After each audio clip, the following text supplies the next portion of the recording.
A hand shunned. Almost 50 years later, in February 2015, I made my first official visit to Berlin as Greece's finance minister. The Greek economy had collapsed beneath a mountain of debt, and Germany was its main creditor. I was there to discuss what to do about it.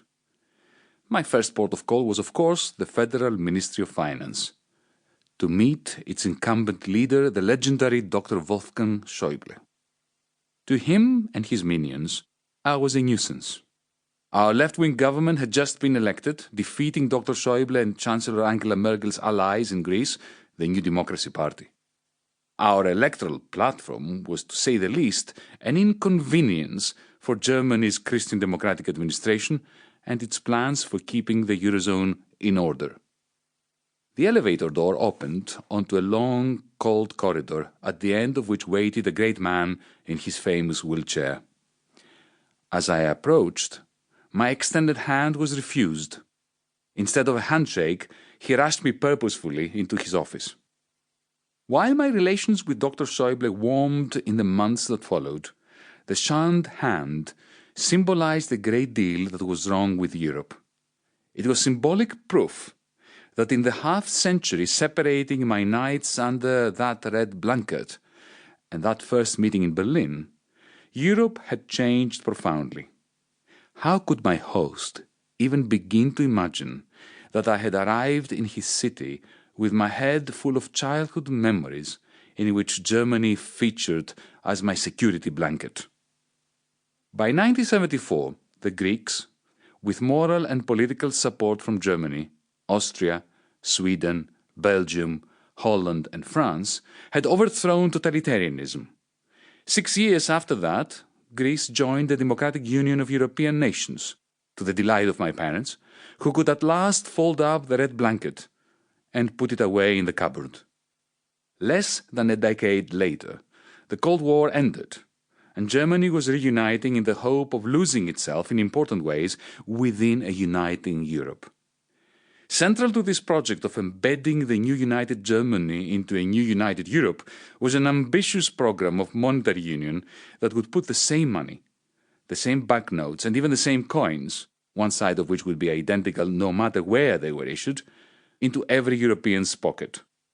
Make them use the same money, an Athenian taxi driver told me once in the early 1990s, and before they know it, a United States of Europe will creep up on them.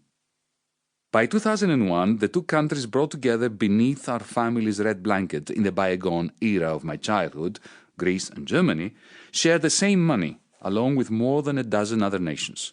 It was an audacious project, redolent with an ambition that no European of my generation could resist.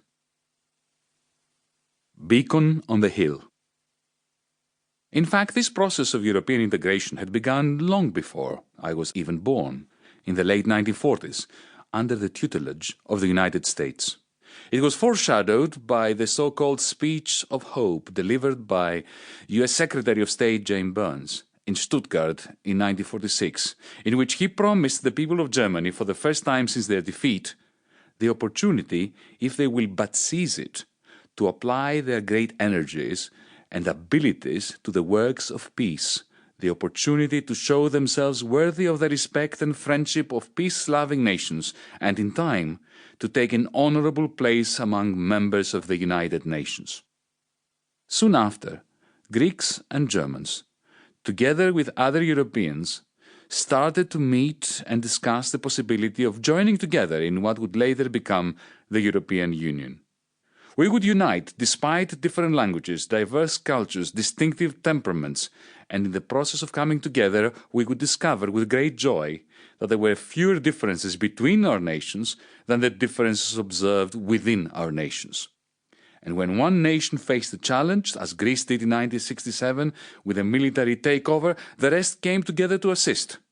It took half a century for Europe to heal its war wounds through solidarity, and to turn into a beacon on humanity's proverbial hill. But it did. Unifying hitherto warring nations on the basis of popular mandates founded on the promise of shared prosperity, the erection of common institutions, the tearing down of ludicrous borders that previously scarred